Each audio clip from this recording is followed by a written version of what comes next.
我被发小聘出上市公司，他却带回一个装傻的实习生，他叫我姐姐，却处处陷害我。我以为他只是眼瞎，直到他亲手毁了我5年的心血。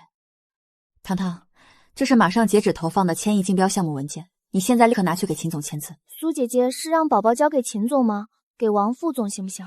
给秦总。苏姐姐用红笔还是黑笔？要签在横线上面吗？都怪宝宝太笨了，宝宝只是不想出错嘛。用黑笔签在横线上，速度快一点，我下午3点要用。苏姐姐，今天非用不可吗？宝宝明天给你行不行？拿来，我自己去。可现在才12点，可宝宝虽然笨笨，可宝宝知道你是想让秦总举个反宝宝、熊熊宝宝，好取代宝宝的位置，快快，这是职场变领。对不起，苏姐姐，都怪宝宝笨笨，不要欺负宝宝，宝宝会努力的。苏经理，你够了！别以为你靠陪男人睡一觉、签合同换来高额业绩就能欺负新人。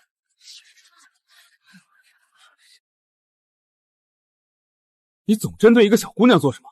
真以为公司没你不行？好啊，既然都觉得签文件是在欺负你们的宝宝，那这个马上截止投放的千亿竞标项目就别要了。秦川，自从你非要把徐糖糖放我身边当实习生，还特意叮嘱只能给她安排简单工作，我每天除了高强度工作，万事都得以哄她为先，你真觉得是我在针对她？徐糖糖，去通知全体员工，下午2点开会。宝宝也要去吗？可2点是睡宝宝觉的时间，下午4点再开好不好吗？叔叔，中午要不要一起用宝宝碗吃饭呀？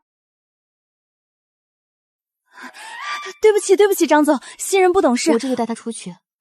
每次都是我跟在后面赔礼道歉，公司才勉强挽回业务。不要欺负宝宝，宝宝会努力的。苏小曼，你给糖糖安排一些简单的工作就行，她是个高需求宝宝，她能做好。明早9点准时截止标书投投，我是为了公司。签嘛，宝宝着急。糖糖是个需要安全感的小孩，她说什么就得立马实现。你再去打印一份重新签吧，来得及。好，我现在去打印。宝宝去，让宝宝去拿文件。文件在我办公桌上。不对吧？文件应该放在资料室，不应该在姐姐桌上啊！到底放在哪里了？姐，你好好想想。秦总，时间不等人，3点后专家要来核对项目数据，我还是自己去拿。姐姐好凶，姐姐欺负宝宝。史密斯先生，这是最终推演的数据模型，请您过目。苏，你的专业度让我惊叹，只要今晚这组数据核对无误，明天投报一定没问题。苏姐姐，宝宝想打印懒洋洋贴纸，可是打印机坏了怎么办呀？我在忙，你自己走报销流程。报销流程是什么呀？宝宝笨，记不住了，姐姐帮帮宝宝嘛。还有，4寸和3寸哪个更大呀？3在4前面，所以3寸应该更大吧？宝宝太笨啦，这点小事还要麻烦姐姐。苏，我的飞机是晚上8点。我在开会，滚去找别人，不要再来打扰我。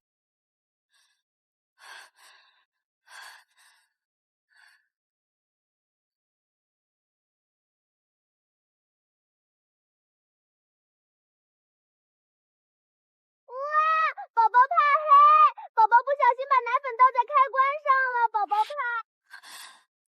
天啊！我刚写好的报告全没了，我的也是。刚才停电，我的工作记录全丢失了。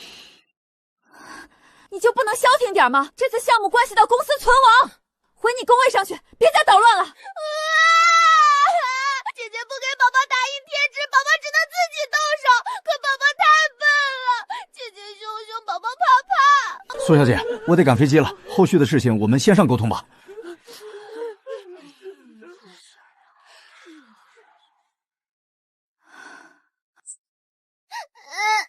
苏小曼，给我记住，你只是个经理，再利用职位欺负糖糖，别怪我不顾昔日情分开了你。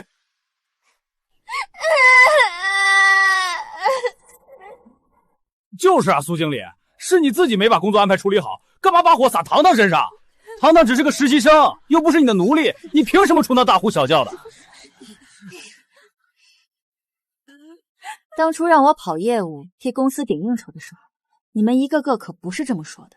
那时候天天夸我是公司的顶梁柱，怎么现在倒想起来提醒我只是个经理了？秦总，这次项目对公司有多重要，你心里比谁都清楚。如果你非要因为徐糖糖开除我，那无话可说。现在专家被气走了，最终数据没整理完，我尽力了。该死！为了这次竞标，公司可是把全部身家都押进去了。竞标成功，公司就能上市；要是失败了，公司指不定得破产。现在绝不能放苏小曼走。行了，小曼，你对糖糖态度好点，她胆子小又没有社会经验，我把她交给你，也是因为看中你的能力。辛苦你今晚加个班，把数据核对好。我知道你这么拼也是为了年底的分红，但也请你端正对糖糖的态度。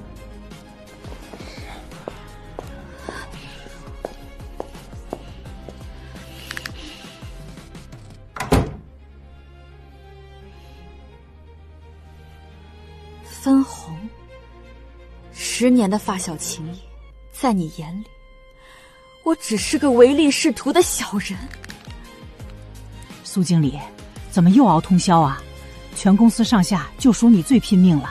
明天9点就是标书投放的最后截止时间，我得在天亮前整理完。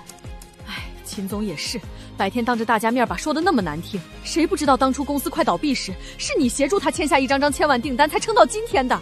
这都要上市了，他怎么能说你只是为了年底的分红？秦川怎么看我，我已经不在乎了。分红我从没放在眼里，我撑着熬这一夜把标书做完，只是想给这些年拼命的自己一个交代。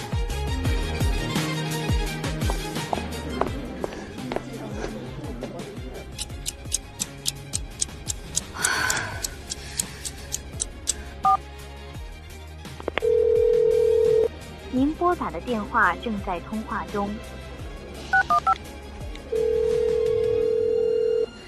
对不起，您所拨打的电话已关机。Sorry。听说盛源集团这次的千亿竞标，全会场就差秦总那家公司没入场了。是啊，还有不到1小时，要是迟到了，连大门都进不去，直接取消资格。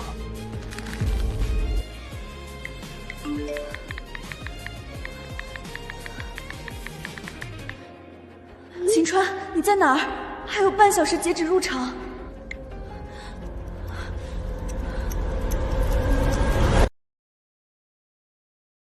找宝宝的老公是想做羞羞的事吗？不然为什么你要给他发大酒店的定位呀？虽然宝宝笨，可宝宝知道你这样的人在电视剧上叫小三哦。我已经把这件事告诉了公司其他哥哥姐姐，他们说你不要脸，宝宝笨笨，不知道不要脸是什么意思。苏经理，你是不是太过分了？全公司谁不知道秦总和糖糖的关系？在外面靠讨好男人谈生意也就罢了，这种脏手段还要往公司使，恶不恶心？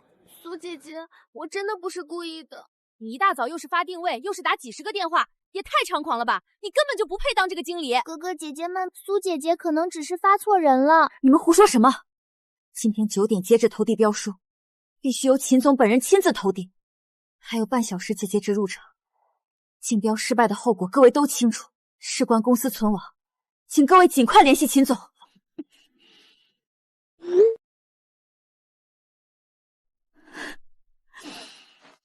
不甘心，我绝对不甘心！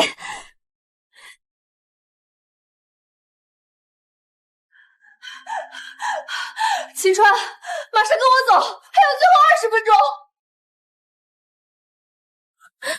要不是糖糖告诉我，我还真不知道你平时看着挺老实，背地里居然有这种龌龊心思。怪不得这几年我不给你升职加薪，你也要留在我公司里。把他手里的标书给糖糖，他不配当这个负责人。你被停职了，立刻给我回家反省，反省好了再来。什么？凭什么？姐姐比宝宝还笨笨，就凭宝宝才是老板娘。你一个外人，不可以分宝宝老公辛苦赚的钱钱。原来如此，怪不得我今天怎么也联系不上你。秦川，你们是要在最后关头过河拆桥啊！公司能走到今天这一步，难道不是我签下的无数个订单堆起来的？现在过河拆桥，秦川，你有没有良心？还有，我早就有了未婚夫。闭嘴！把诏书给我！立刻扫描，把标书上的负责人名字改成徐糖糖，快去！人事，进来，告诉苏小曼她的处理结果。苏小曼工作存在重大失误，即日起停职反省，没收上季度30万奖金。实习生徐糖糖，实习期间表现优异，工作能力极强，提前转正。即日起接替销售经理一职，并全权接手后续项目。姐姐做错事情不用道歉吗？宝宝很大度，宝宝会原谅你的。有案子的手写检讨，再给糖糖5万赔偿金，这事就算过去了。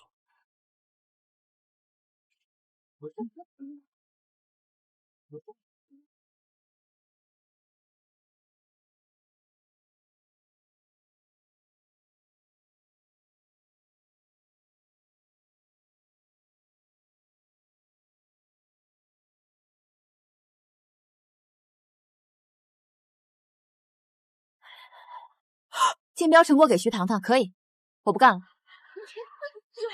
得好啊！装啥他？真以为公司没他不行？走得好！我早就告诉你要资格分7个项目有税才就是，秦总刚才可说了，这笔1000亿项目的分红，到时候全公司平分。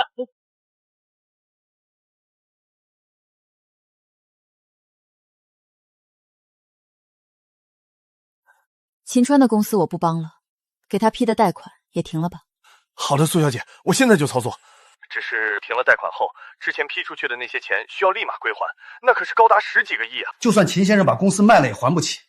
恕我多嘴，您怎么突然不帮秦总了呢？这10年来的贷款，算上利息，我要全部立马追回。好的，苏小姐，我明白了，这就按您的吩咐去办。苏小姐，您让我整理的东西都在这里，10年来所有的贷款记录、担保合同。还有您这些年的工作资料，一份不少，全部追回。秦川一旦失去这些，公司撑不过3天。不是我毁了公司，是他亲手毁了我。10年来一共13次。第1次是他创业失败，第2次公司金链断了，第3次为了签那个1000万订单。后来我都记不清了，可惜他一次都不知道。他说是他给了我工作，可他不些年一直都是我在养他的公司。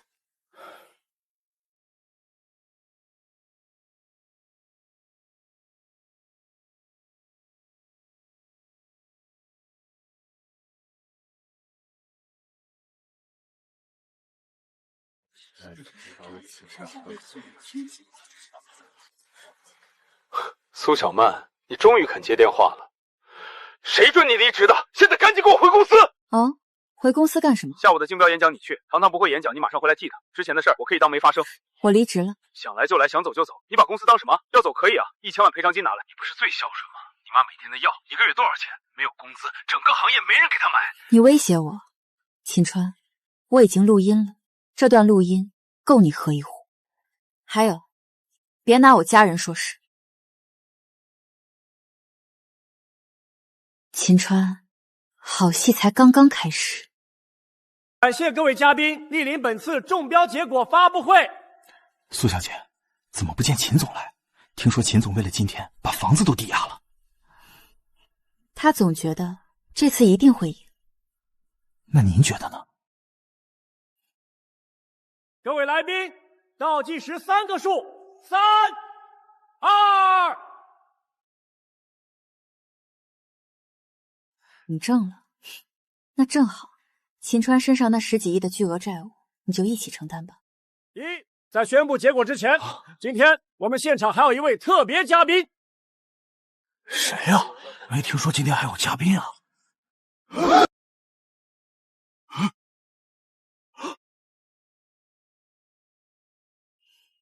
下面让我们用最热烈的掌声欢迎盛源集团董事会特邀代表苏小姐上台为我们宣布中标结果。同时，她还有另一个身份，首富苏博远先生的独生女。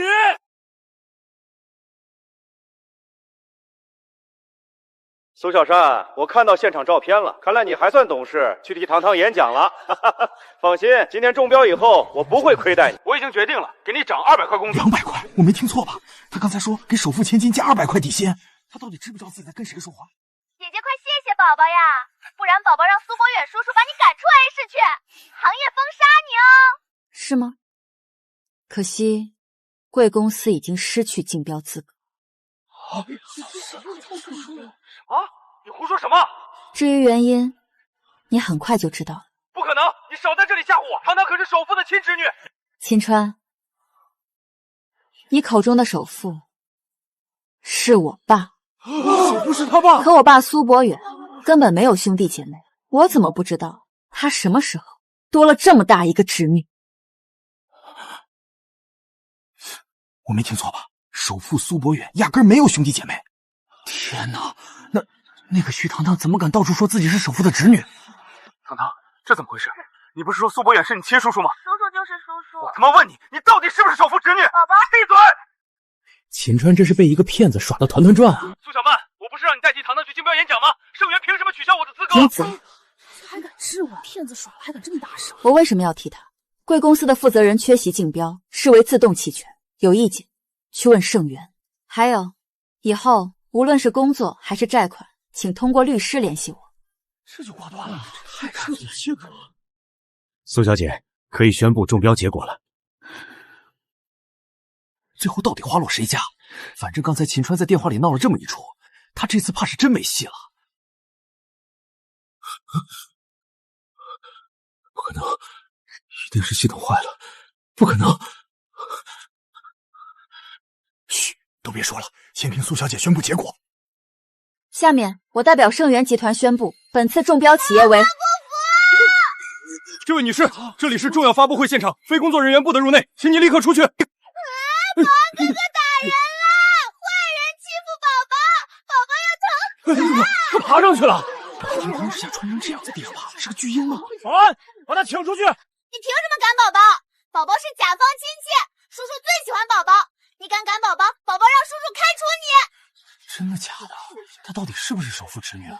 叔叔阿姨们，苏姐姐欺负宝宝，故意改名单让宝宝失去资格。宝宝知道为什么是被锁定，才天天躲往甲方跑，每次都躲办公室，关门，半天都不出来。说完了吗？说完了。证据呢？宝宝看见了。什么时候？在哪儿？我跟谁一起？说。就是那个中午啊，在办公室门口在买宝宝的眼睛，就是你跟那个徐糖糖，以前你在公司闯祸，我可以替你善后，今天没人会替你。我是盛元10年的合作方，苏小姐是什么人，我比你清楚。苏小姐今天代表董事会，是全体董事一致决定，你一句陪审团的污蔑的，别在台上丢人现眼了，滚下去！欺负人了，叔叔阿姨、哥哥姐姐都在欺负宝宝，你们都坏坏！我要找我叔叔。他连证据都没有就敢乱说，这已经算恶意诽谤了。还愣着干什么？把他赶出去！徐糖糖，污蔑完开始撒泼了。先生，您没有入场资格，请您出去。先生，请陪我。住手！秦川，他怎么来了？你终于来。老公，他们欺负宝宝。苏小曼，你敢阴我？是不是你让盛元取消了我的资格？秦川，你有什么资格站在这里跟我说话？苏小曼，你是不是觉得所有人都会信你？说自己是首富千金。好，我今天就让大家看清楚，到底谁才是真正的苏家人。老公，算了，宝宝害怕。别怕，今天老公替你证明。大家自己看，这是糖糖和首富苏博远的合照。天哪，真的是苏董！合照看起来完全苏小曼的是在撒谎。这照片是首富，没有提假的。照片是真的。哈哈哈哈！苏小曼，你终于承认了，你不是说自己才是首富千金吗？现在看到照片，装不下去了吧？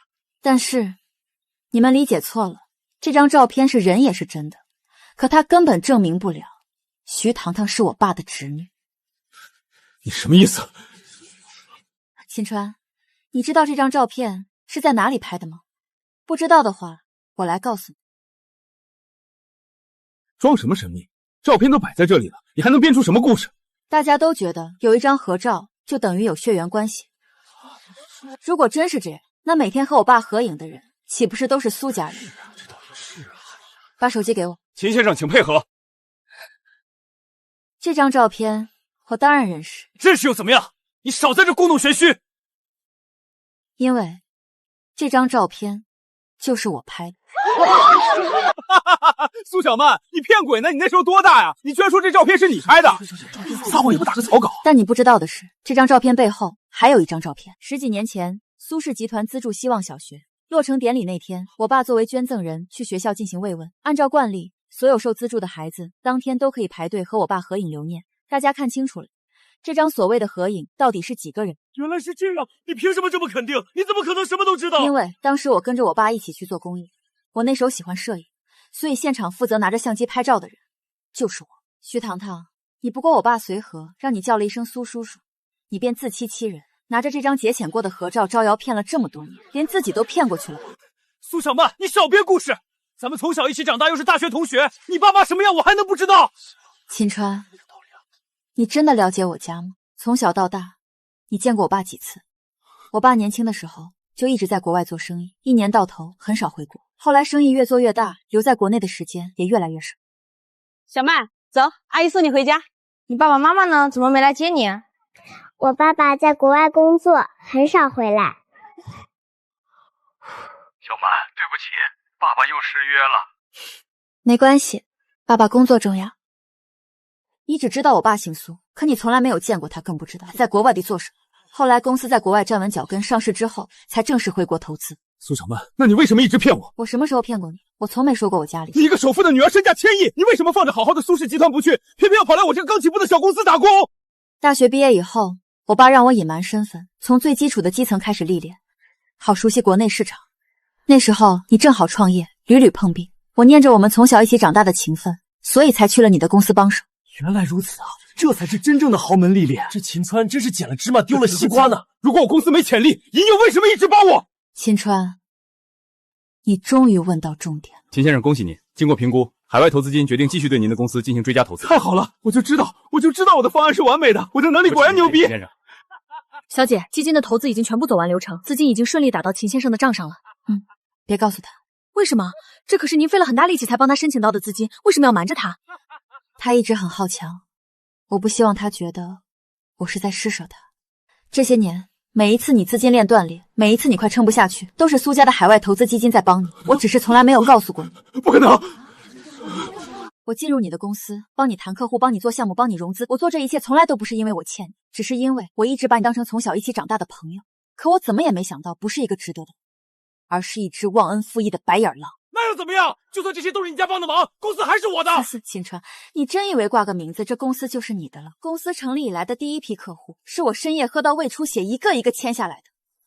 公司的第一批核心员工，是我天南地北跑断了腿，一个一个招进来的。还有你引以为傲的这个千亿项目，也是我没日没夜顶着压力做出来的。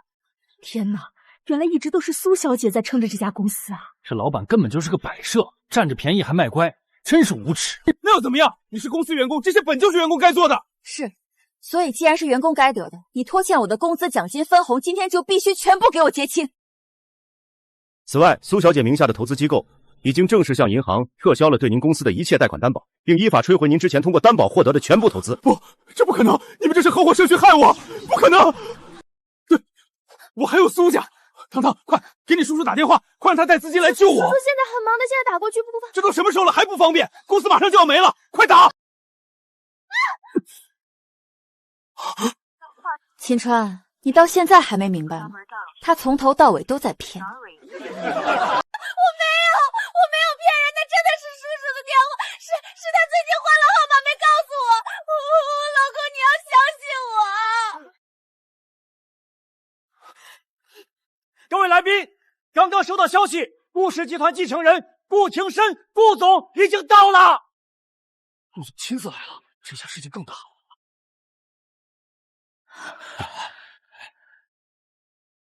小曼，抱歉，我来晚了。不晚。这位便是我们盛源集团最大的战略合作伙伴顾氏集团继承人顾廷深先生，同时他也是苏小曼小姐的未婚夫。哟，又是哪个不三不四的客户送的？苏小曼，你手段挺行啊，为了合同连这种舔狗都吊着。哼，什么？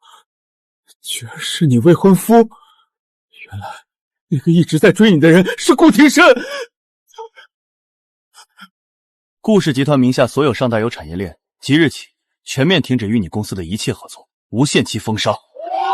盛源集团即刻取消你公司的合作商资格，并针对你们的造谣诽谤行为正式提起诉讼。秦总，完了，公司全完了，员工们听说苏小姐走了，银行又故事封杀，现在全部提交了离职申请，公司的人都走光了。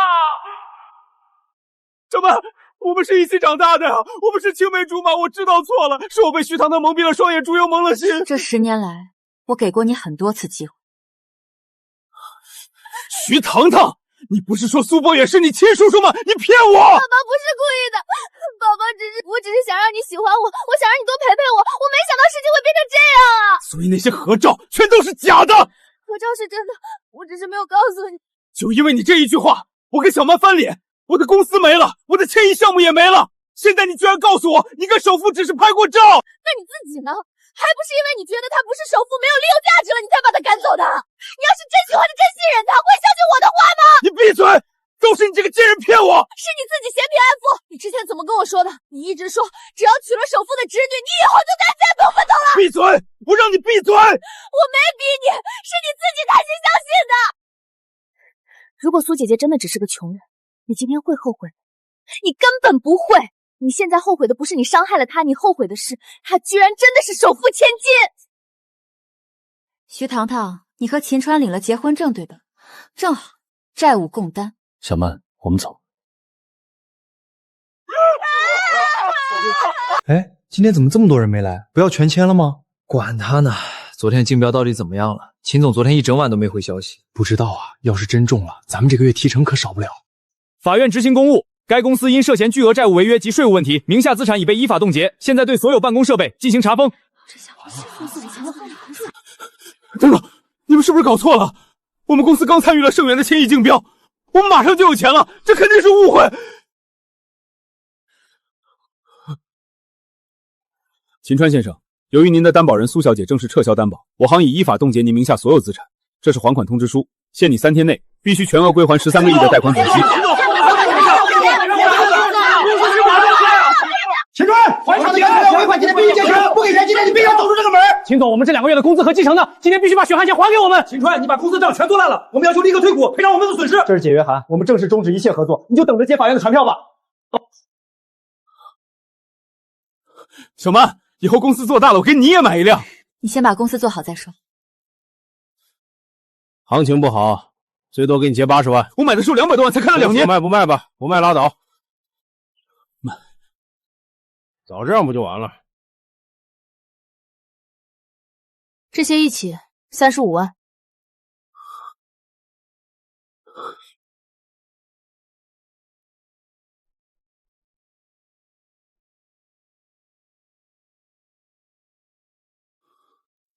哥哥，宝宝赚钱啦！赚钱？宝宝把包包卖掉啦！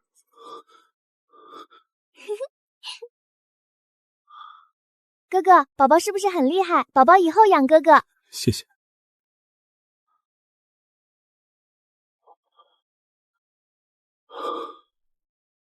张总，这次的项目我们真的很有诚意，只要您点头，后续的利润点都好商量。哥哥，让宝宝来给张总倒酒嘛，宝宝倒的酒最甜啦。糖糖，你别乱动，放回去。哼，你干什么？大庭广众之下，你往哪儿倒呢？简直不可理喻！宝宝不是故意的，是酒瓶太重了嘛，大叔你别凶宝宝。秦川，这就是你带合作人的诚意，带个巨婴出来恶心谁呢？这项没法谈了，取消。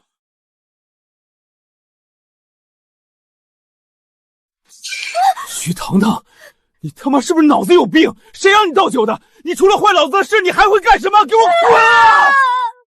张总，这次的项目我们真的很有诚意，只要您点头，后续的利润点都好商量。哥哥，让宝宝来给张总倒酒嘛，宝宝倒的酒最甜啦。糖糖，你别乱动，放回去。哼，你干什么？大庭广众之下，你往哪儿倒呢？简直不可理喻！宝宝不是故意的，是酒瓶太重了嘛，大叔你别凶宝宝。秦川，这就是你带合作人的诚意，带个巨婴出来恶心谁呢？这项没法谈了，取消。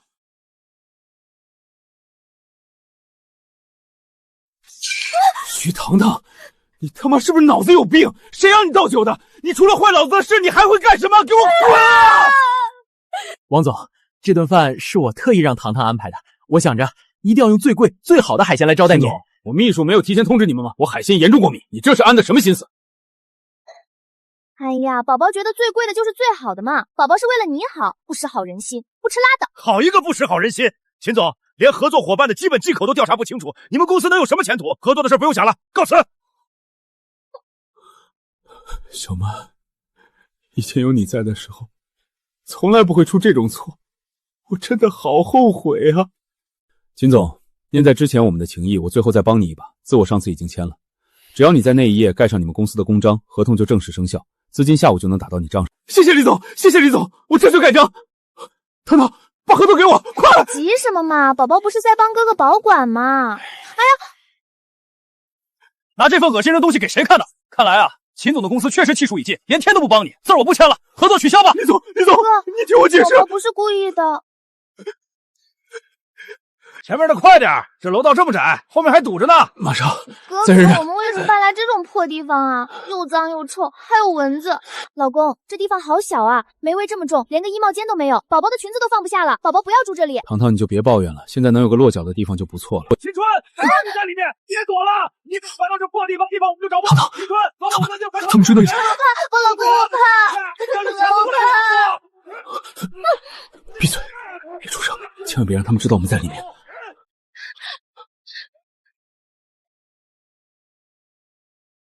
苏总，这些是今天必须处理的海外并购案和国内核心项目，董事会都在等您的意见。通知各部门，半小时后开始汇报。现在，安静。中午了，先吃饭，身体是自己的。再等等，还有2个核心项目的账目没对完。是不是很累？有一点。以前呢，在跟前关的公司。他每次都说不知道怎么就解决了，我也觉得没关系，只要他以后别这样了，会心疼你的人永远不会让你一个人去扛。苏总，您的加急快递。别误会，不是送你的新礼物，我只是帮你把它修好了。你怎么知道这台相机？我去拜访伯母的时候，伯母说你小时候最宝贝这台相机，只是后来坏了，我就找了国外的老工匠把它修好了。宝宝可是苏家的小姐，宝宝才不会输呢。苏氏集团内部核心资源直通车。我叔叔苏博远最近准备投新能源项目，这可是内部项目，一般人根本接触不到。我叔叔身份特殊，所以这些项目不能公开。你们要是不信，可以去查苏家最近是不是在做新能源。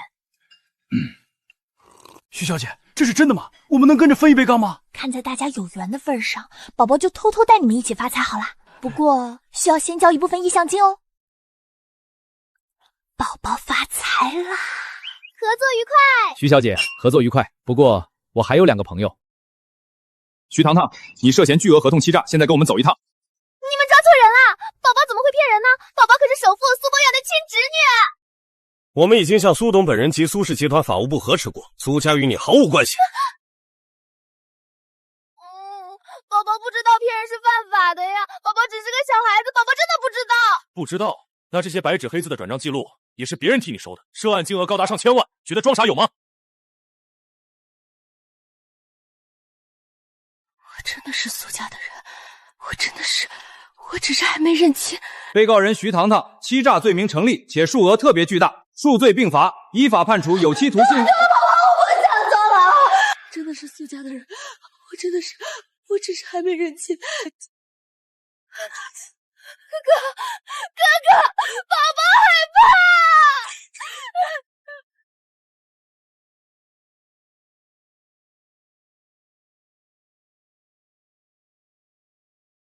秦川，可算堵到你了！少给老子装死！快把徐糖糖藏起来的欺诈赃款吐出来！我不知道，我真的不知道他在哪里，我已经和他没有任何关系了。徐糖糖已经被抓进去了，他骗了所有人，我1分钱都没拿到，求求你们放过我吧！呸！那晦气，就这么点钱，老子警告你，限你3天之内把欠我的钱还清。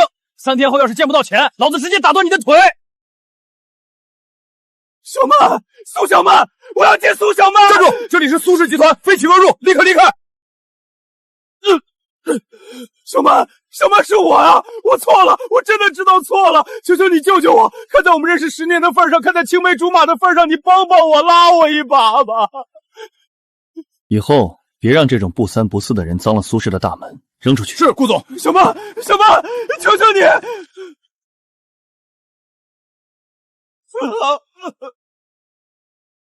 苏小曼，你不让我活，大家就都别想活！秦川，准备好了吗？镜头开了，你可以开始说了。苏氏集团的首富千金苏小曼，根本就是一个玩弄发小感情、道貌岸然的骗子。当年我创业，他利用苏氏海外基金会做诱饵，假意资助我，实际上是为了暗中控制我的公司。如今他傍上了更大的豪门顾氏集团，就翻脸不认人，过河拆桥。他恶意撤资做局，逼死我的公司，把我送进了绝路。他要逼死我！苏总，不好了！秦川发了这个视频后，舆论开始疯狂发酵，有很多不明真相的网民跑到我们集团官微底下怒骂，甚至开始抵制我们的项目。通知法务部准备起诉。小曼，这次让我来，我会让他知道什么叫真正的绝望。今天请各位来，只为还原真相。第一谈，请大家看大屏幕。苏小曼那个女的，我感觉说不定赔了多少客户睡觉钱。就是他那个位置，宝宝早就该做了。第二趴铁证，秦川先生多次挪用公司公款，为徐糖糖购买大量高仿奢侈品、租赁豪车。最后一排，10年来每一笔都是苏氏集团在单方面书写，而秦川至今还拖欠苏小曼2000多万的劳动所得。老赖拜了，秦川，你个老赖，赶紧给老子滚出来，别脏了老子的房子！不能坐牢，我不能坐牢，走，必须马上走！放开我！你们凭什么抓我是秦氏集团总裁？放开我！秦川，你涉嫌巨额职务侵占以及恶意注意诽谤，证据确凿，现在依法对你进逮捕，跟我们走一趟吧。呸！平时看着人模人样的，没想到是个吃软饭还害人的白眼狼。各位，风波已经彻底平息，我苏博远今天正式宣布，即日起，我将苏氏集团的所有产业和决策权全部交由我的独生女苏小曼继承。小曼，这台相机记录你过去的善良与美好，未来的日子，我想用我的余生作为你的镜头，帮你记录每一个幸福的瞬间。姐姐，这个马桶太脏了，宝宝的手好痛呀！宝宝以前在外面连垃圾都没扔过，你帮帮宝宝。少在这恶心老娘，还宝宝，多大的人了，装什么巨婴？赶紧给老子刷，刷不干净，今天中午的饭菜你一口也别想吃。秦川，你的判决书正式下来了，你涉及职务侵占、恶意诽谤以及挪用资金罪，数罪并罚，依法判处有期徒刑20年，剥夺政治权利终生。徐糖糖，你这个丧门星贱人！要不是你到处招惹撞骗，我怎么会和小曼翻脸？我怎么会落到今天这个地步？秦川，你窝囊废！你少把责任推到我头上！这个月要多少饭难，连1分钱都谈不上！被执行人秦川名下写字楼资产起拍价1500万元，现在开始竞拍。谁敢跟他们抢，那不是自讨苦吃吗？1500万元一次，2次成交。恭喜苏小曼女士成功竞得该资产。秦川当年就是站在这间办公室里，居高临下的对我说，我只是一个拿工资的打工仔。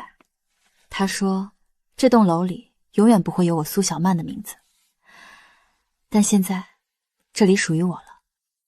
苏总，针对秦川先生的资产清算已经彻底完成，秦川名下所有的资产，包括他父母在老家的旧房子，已全部被法院依法强制拍卖，所得款款已划入苏氏海外基金会账户，用于偿还苏家的担保贷款债务。他父母安排妥当了吗？已按照罚款最低保障标准，将他们送回当地联交安置房。秦川名下现已无任何可执行资产，真正落得个无家归的下场。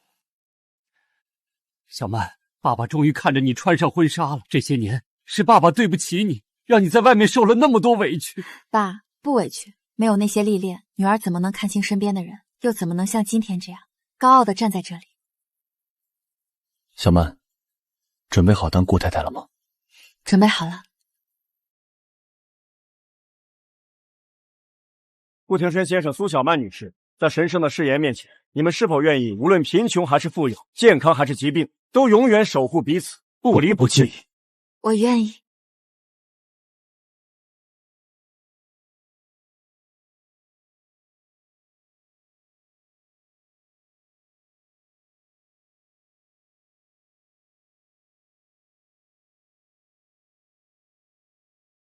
今日，顾氏集团唯一继承人顾廷琛先生与首富苏博远独生女苏小曼女士在京举行了盛大的世纪婚礼。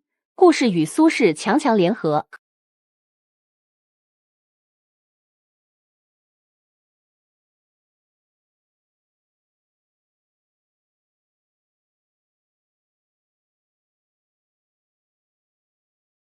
在想什么？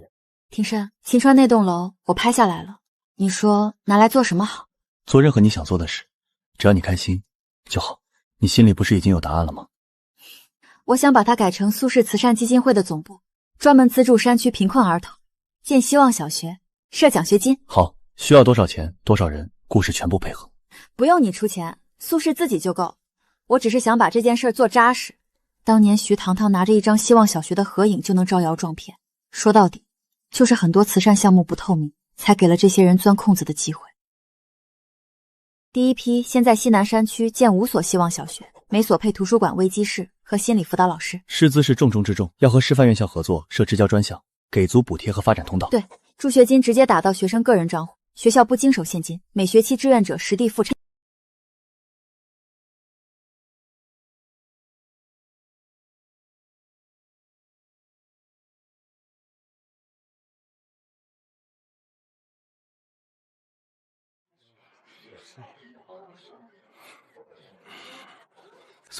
苏总现在是越来有您的风范了，真是虎父无犬女啊！是啊，想当年她刚回国时还是个有些稚嫩的小姑娘，一转眼已经能独自撑起这么大一片天地了。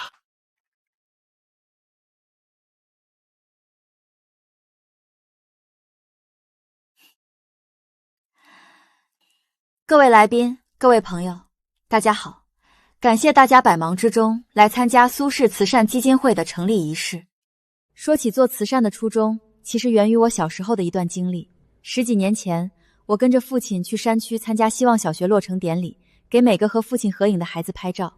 那时候我就在想，这些孩子和我们一样有梦想，只是因为出生的地方不同，人生的起点就差了一大截。所以今天，苏轼慈善基金会正式成立。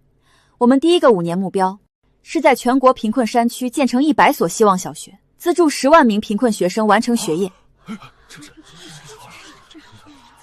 在这里，我向全市会承诺，苏轼基金会的每一笔捐款，每一分钱的去向，都会在官网实时公示，接受全市会监督。每一所学校，每一个受助学生的信息全部公开可查。我们欢迎所有人监督，也欢迎任何人举报。最重要的是，慈善的钱是给真正需要的人的。谁敢动歪心思，苏轼的法务团队会一追到底。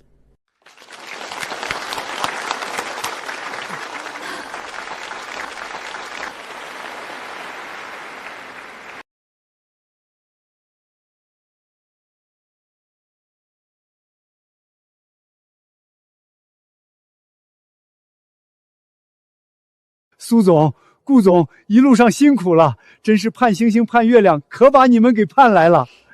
不辛苦，村长。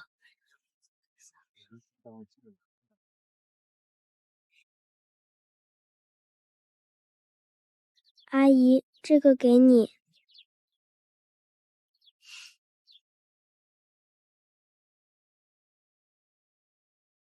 谢谢你，小朋友。你叫什么名字？我叫阿花。阿花，等学校建好了，一定要来上学，好不好？苏总、顾总，实在是对不住呀，这山里的路，车子只能开到这儿了，再往里走，得顺着这悬崖边的小道步行半个多小时，才能到最里面的山坳村。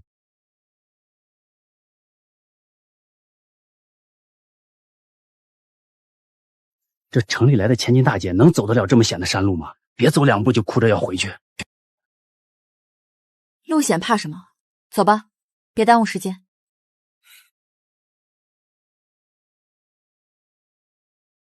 抓紧我，慢点走。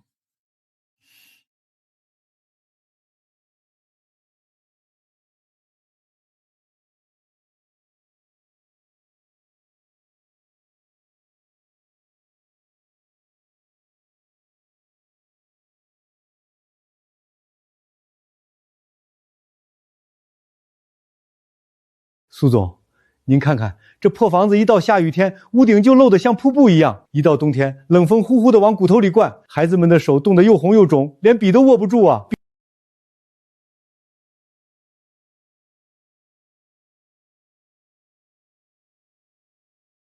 老校长，您放心，新学校半年内就能建好。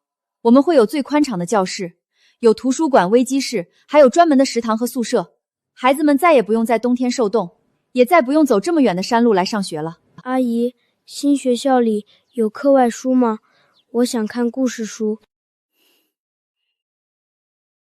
有，当然有。阿姨向你保证，以后每一个苏轼希望学校都有专门的图书馆，你想看什么故事书，里面都有。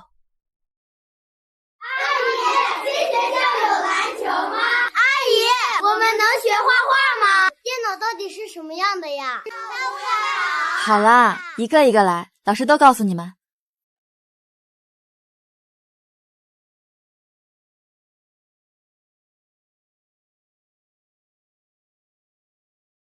必须建立标准化食堂，为孩子们提供免费午餐。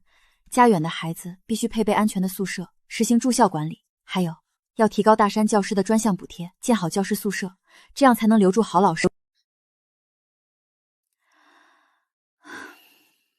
庭深，你说我们做的这些，真的能改变他们的命运吗？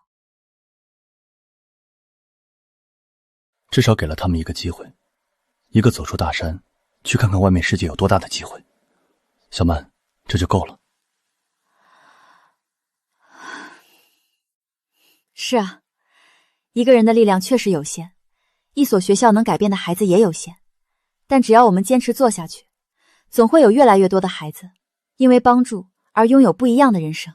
这一夜虽然艰苦，却睡得格外踏实，因为我知道这条路虽然比商场搏杀还要辛苦100倍，但它无比值得。昨日，备受瞩目的苏氏慈善基金会正式成立。苏总表示，首批资助资金将全额用于西南山区的希望小学建设。这个苏总不仅年轻漂亮，还这么有钱，心肠还好。可不是嘛，这才是真正的豪门大小姐，跟我们简直不是一个世界的人。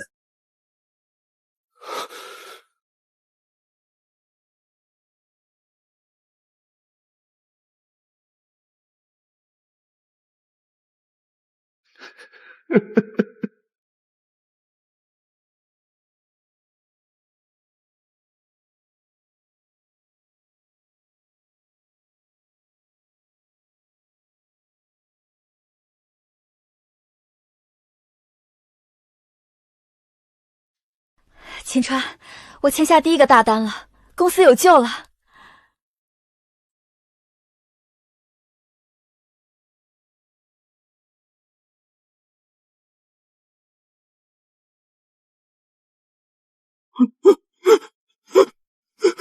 小妈，对不起，真的对不起。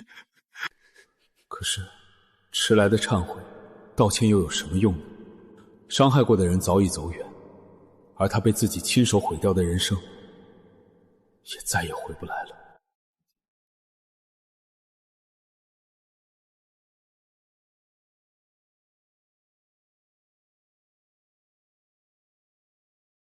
哎，你发现没有？这姓秦的最近跟变了个人似的。可不是嘛，以前天天拉着张脸消极怠工，现在每天第一个来，最后一个走，回回任务都超额。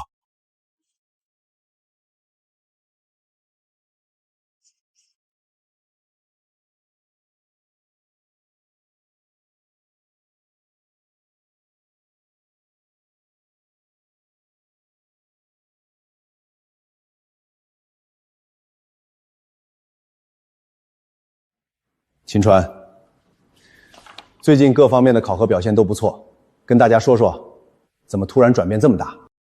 管教，我以前做了很多错事，对不起很多人。能认识到自己的错误，这就是好的开始。在里面好好改造，争取多拿分、多减刑，出去以后重新做人。重新做人，管教，像我这样的人，出去以后真的还有机会吗？怎么没有？你还年轻，只要你是真心悔改，想走正道，什么时候都不晚。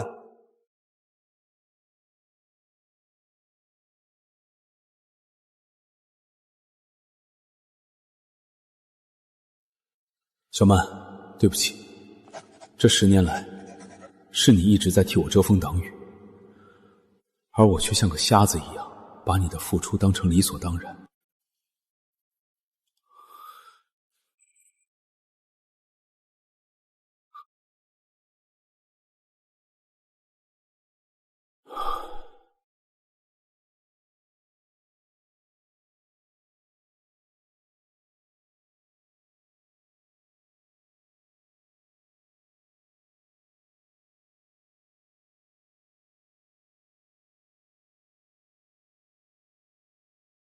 苏总，这是今天刚收到的，都是从咱们各个希望小学寄过来的信。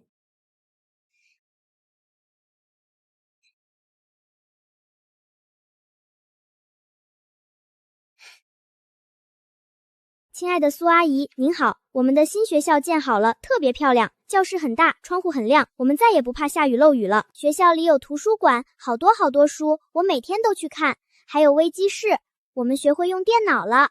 食堂的饭也很好吃，每天都有肉和鸡蛋。阿姨，我一定会好好读书，将来也要像苏阿姨一样去帮助更多的人。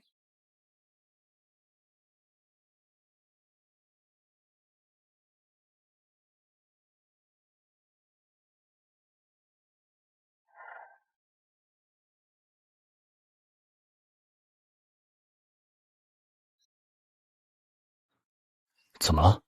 眼眶怎么这么红？谁惹你了？没人惹我，你看，是阿花写来的信。这孩子字写的不错，画也画的挺像那么回事。庭深，看到这封信的时候，我突然觉得我们之前吃的那些苦，所有的辛苦，真的都值了。我想把基金会的规模再扩大一些，不仅仅是建学校，我还想设立一个专项助学奖学金，扶助那些考上高中的孩子，一直供他们读完大学，顺利毕业。好，只要你想做的，我都无条件支持。可是如果这样的话，光靠苏氏现有的储备，资金压力会非常大。傻丫头，你是不是忘了你老公是做什么的了？资金的事你不用操心，如果实在不够，顾氏以后每年拿出一定的利润，直接注入基金会。这是一笔不小的数目，顾氏的古亭会能同意吗？取之于社会，用之于社会，能和你一起做这件事，是我的荣幸，也是顾氏的荣幸。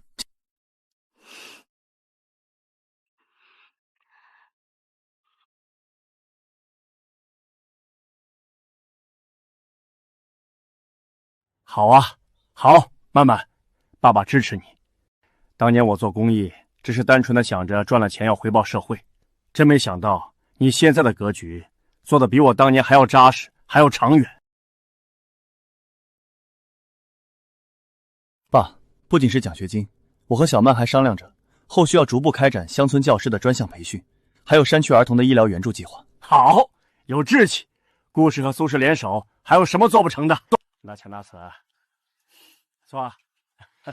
我知道这条路还很漫长，困难重重，但只要身边有家人支持，有爱人常伴，我便有无穷的信心陪他一直走下去。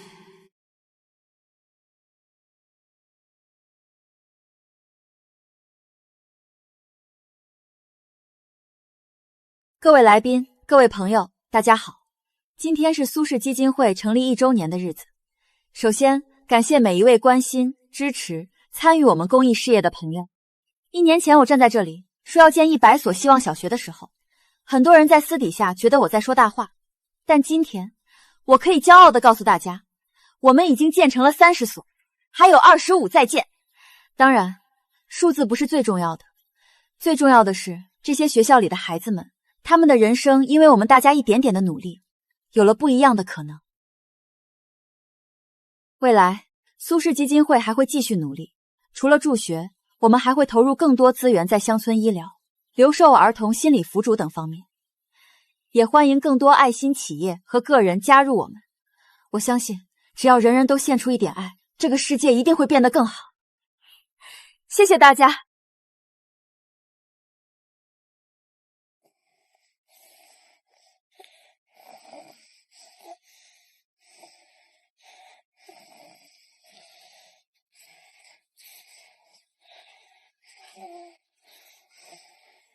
顾总，以前在商场上杀伐果断、冷酷无情的顾庭深去哪儿了？怎么现在天天围着念念转，变成女儿的专属保姆了？在顾太太和顾大姐面前，顾总早就下岗了。念念的大名我想好了，就叫顾念苏，小名念念。顾念苏，顾念苏小曼，顾总，你这名字选的也太明目张胆了。我就是要让全世界都知道，我这辈子最念着的人是谁。妈妈，我们要去哪里呀？去大山里看山里的小朋友。妈妈，他们为什么住在山里呀？因为这里是他们的家呀。那他们有糖糖吃吗？所以妈妈要带念念去建学校，送他们糖糖吃。等念念长大了，和妈妈一起帮助他们，好不好？念念长大了，要和妈妈一起帮别的小朋友。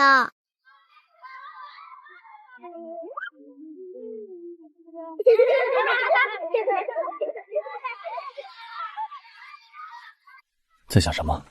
在想，等念念长大了，她也会像阿花那般大，明白帮助别人的意义，把爱传递下去吧。会的，有你这样的妈妈做榜样，我们的女儿肯定也会很优秀。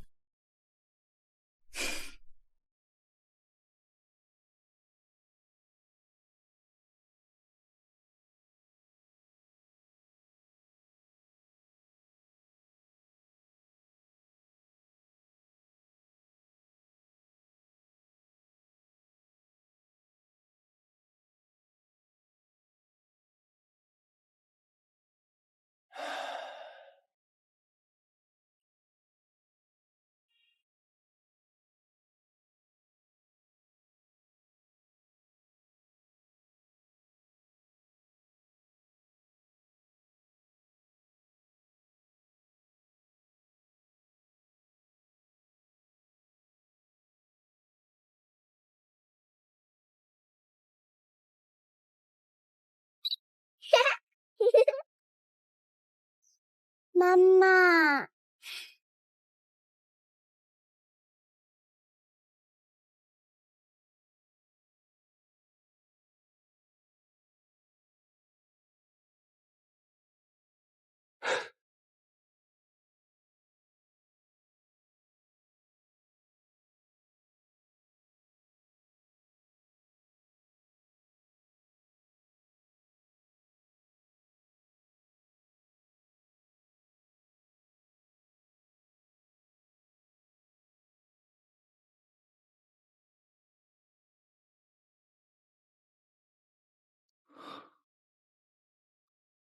怎么了？看什么呢？没什么，可能是我看错了。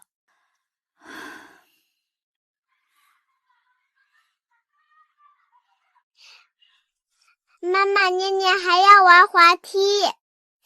好，妈妈陪你去玩滑梯。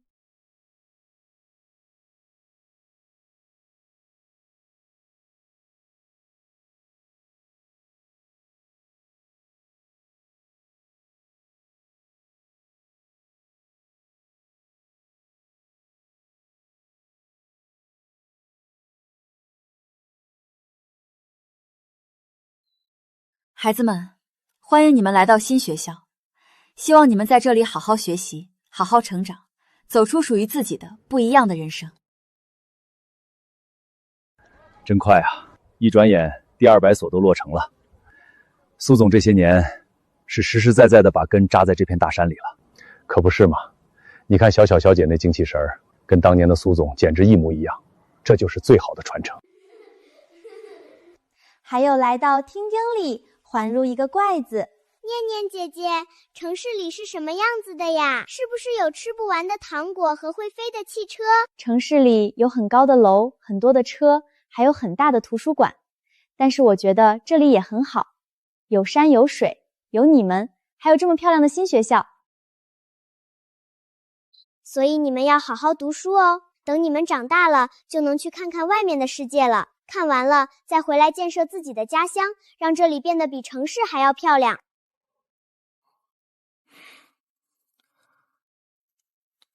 像你，当年你刚来大山时，像我们。